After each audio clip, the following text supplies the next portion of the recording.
Hey, look, it's a TheDinoCollector, yay! Hey everyone, Nate's TheDinoCollector, and today we're going to be taking a look at the Bandai Movie Monster series MechaGodzilla 1993 from Godzilla vs. MechaGodzilla 2. Now this figure isn't the first MechaGodzilla figure in my collection, as I do in fact own the Bandai Creation MechaGodzilla 2, which we will do a comparison with later, but let's take a look at this figure's tag and everything else. So the tag is actually really nice. We get a nice picture of MechaGodzilla 1993, MechaGodzilla 1993, MechaGodzilla 1993, Godzilla 2023. We get a nice picture of MechaGodzilla 1993 along with the text here, pause to read. And the back here says Bandai, Godzilla x MechaGodzilla, Movie Monster Series, Movie Monster Series with a cut on MechaGodzilla's dorsal fins. And yeah, that's basically it with this tag here. Now you guys know the drill with this sort of stuff. In order to protect the tag here, we're going to use, of course, the big fat top loader. Alright, let's put MechaGodzilla in his containment unit once again. There you go, that looks nice. And now, let's take a look at the articulation on this figure. So in terms of articulation, you can only move around at the head. The arms can go all the way around. This arm here seems to be a bit loose. Nothing at the waist, nothing at the legs, but we do get a rotation all the way around at the tail here. MechaGodzilla 2 is quite limited in terms of articulation, no waist articulation, which is what I would have wanted, but you know, it's fine. But still, I will have to give this figure an 8 out of 10 in terms of articulation, just because of the waist articulation, and maybe like there's no other bits of articulation, just like the arms, head, and tail. So I would have liked a little bit more for that, but that's fine. So yeah, 8 out of 10. Let's take a look at the painting and sculpting on this figure. Okay, so let's just do the... Let's just take a look at the... Hey, you know what? There you go.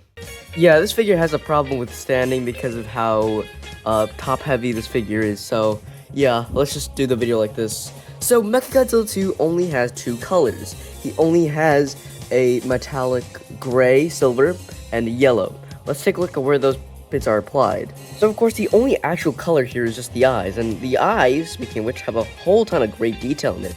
Just look at that. There's so many little lines in there, you can actually see the lines, it's crazy. You get some more line detail with all the mechanical parts within the face. The teeth are okay here, they aren't the best.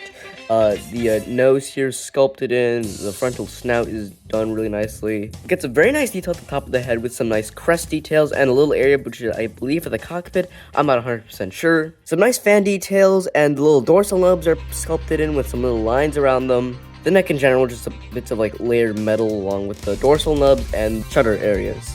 MechaGodzilla's arms are quite small, especially given the size of the figure, which we'll talk about later. We get some nice little details here with a little bits of detail on the hands here. 3 fingers, I believe that's how many fingers MechaGodzilla has. The front of the hands look nice. We get the little harpoon area, which is what MechaGodzilla used to kill Godzilla in the movie, if you watched it already. Little area here, which is nice, I don't know what that's really for. Yet again, same with the other arm. Legs are nice and large with some nice details with the rocket areas here, small kneecaps, small shin area, ankle guard, and the toes and feet. Surprisingly, beneath the feet, actually, we get some detail with the toes and the actual foot itself. That's really nice. Rocket areas around the feet here, more of that, like, ribbit areas, I believe. This short stubby tail is very nice here. You get to see some little, like, the dorsal nubs here, and, oh, I forgot. Per Market Toho Co. Ltd. Bandai China with a bunch of numbers. Dorsal fins are nicely sculpted in here, and the tail is, again, short.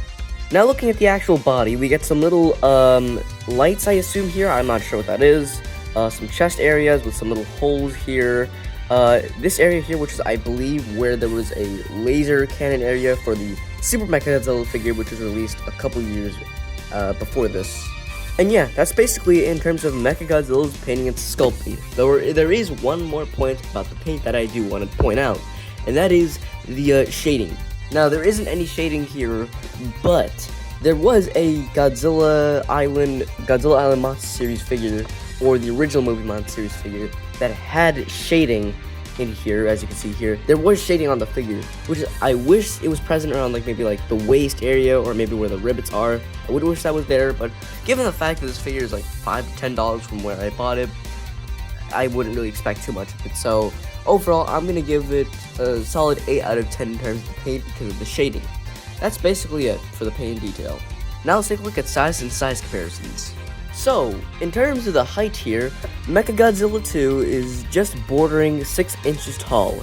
He is really short actually compared for a MechaGodzilla figure, which is very odd considering the fact that my Creations figure is a lot taller than this. As for size comparisons, here he is compared to Movie Monster Series Gamera 1999, Movie Monster Series Godzilla 1991 Color Renewal version, Movie Monster Series Mecha King Ghidorah 2018, which fun fact is where MechaGodzilla's parts came from Mecha King Ghidorah, and of course, the Godzilla Island Monster Series Heisei era Godzilla figure. And now time for the true comparison. The Bandai Creation MechaGodzilla 1993, which there are some differences. First off, being that the details here are a lot less pronounced on this figure compared to the newer figure. For example, the lines that were present on the new Movie Monster Series figure are not present in the Creations figure. Not a lot of detail around the face area, and just a generally more dull silver color. Now the reason why it looks like this is because I got this figure used, and that's really it. However, I will say there is one advantage, that being the teeth, because the teeth here look very, very nice on this figure. A lot better than the other MechaGodzilla figure, that's for sure. That's basically it in terms of the comparison. So which would I prefer? I prefer the Movie Monster Series figure. Even though the Creations figure is actually taller, the Movie Monster Series figure is better in more ways than this figure. More details and a better paint job, which if you want a better paint job, go for this guy compared to this guy. That's basically it with this comparison, and that's basically it with this overall video. I know this video is quite short, but there really isn't a lot to say when it comes to this figure in particular. I do really like it, and an overall score, I'd say an overall score for this figure would be, of course, a solid 8 out of 10 in a total. It is a really good figure. I highly recommend picking it up, especially if you don't have a MechaGodzilla figure in your collection, because I do like the 93 design of MechaGodzilla, and I'm planning to get a show of MechaGodzilla soon, because I do have every iteration of MechaGodzilla, except for the anime one. And yeah, that's about it. See you guys in the next video, and probably next video, I'm not 100% sure, will be something I'll talk about later. Bye.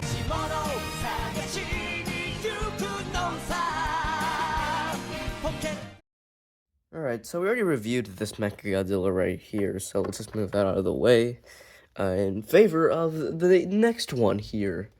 What about, maybe this one and the big one. There you go. Yeah, how about these two, huh? This might be in the next video. See ya.